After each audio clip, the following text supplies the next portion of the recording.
সন্ধ্যা হলেই মনটা ভীষণ খাই খাই করে আর চোখে ভেসে ওঠে ওই ফুচকা, মোমো, চাউমিন, এগরোল। তবে এর মধ্যে একটা পেলেই কিন্তু মনটা সন্তুষ্ট হয়ে যায়। তো সন্ধ্যাবেলা কিছু একটা খেতে ইচ্ছে করছিল, তাই বোনকে বললাম যে একটু চাউমিন বানিয়ে দে, কারণ বাড়িতে চাউমিনই ছিল, আর কিছু ছিল না। আর বোনকে বলার সাথে সাথে দেখি বোন রান্না করে চলে এসেছে। আর চাউমিন বানানোর জন্য যা যা লাগবে সেগুলো জোগাড় করে নিয়েছে। ও আজকে বানাবে সোয়া চাও, তার জন্য সয়াবিনগুলোকে ভালো করে সেদ্ধ করে নিয়েছে। আর এরপর চাউমিনের জন্য যা যা লাগবে সেগুলো রেডি করে নিয়েছে। তারপর দেখলাম সয়াবিনগুলোকে একটু ভালো করে ভেজে নিয়েছে। আর সয়াবিন ভাজা দেখে আমি দুটো টুকুস টুকুস করে মুখে পুরে নিলাম, কারণ সয়াবিন ভাজা খেতে আমার কিন্তু বেশ ভালো লাগে। আর একটা ডিমকে কড়াইতে দিয়ে ভুজিয়া বানিয়ে নিচ্ছিল চাউমিনে দেওয়ার জন্য। তো আমি বললাম যে দাঁড়া দেখি ডিমের নুনটা ঠিক আছে কিনা, তাই ডিমের নুনটা টেস্ট করছিলাম। তো যাই হোক, তারপর দেখলাম কড়াইয়ের মধ্যে পেঁয়াজ দিয়ে সব সবজি টবজি দিয়ে সয়াবিন দিয়ে বেশ নাড়াচাড়া করে তাতে কিছুটা soya sauce, tomato sauce, chilli sauce দিয়ে বেশ সুন্দর করে কিন্তু বোন চাউমিনটা রেডি করে ফেলেছে। এইরকম একটা বোন থাকলে আর কি চাই বলো।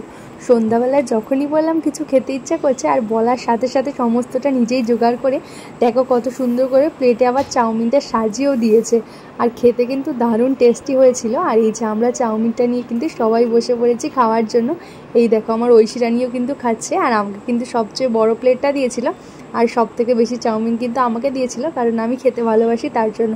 তো দেরি না করে আমিও চাউমিনটা খেতে শুরু করলাম। আর চাউমিনটা কিন্তু সত্যি ভীষণ টেস্টিও হয়েছিল। বাবা হা করো, হা করো, হা। আর এদিকে ঐশী দেখেছো চাউমিন দেখে কত বড় হা করেছে। নিজের খাবারগুলো যখন খেতে হয় তখন তো একদমই খেতেই চায় না, কান্না করে। বাচ্চারা এরকমই হয়, নিজেদের খাবারগুলো খেতে তাদের একদমই ভালো লাগে না, বড়দের খাবারটাই তারা বেশি পছন্দ করে। আসলে তারাও তো বোঝে না খাবারের স্বাদগুলো।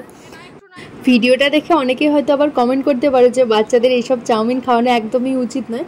হ্যাঁ, আমরাও জানি যে ছোটো বাচ্চাদের চাউমিন খাওয়ানো উচিত নয়। তবে কি হয়, আমরা যখন খাই, এটা তো অ্যাকচুয়ালি আমাদের পক্ষেও ভালো না, তবু তো আমরা খাই।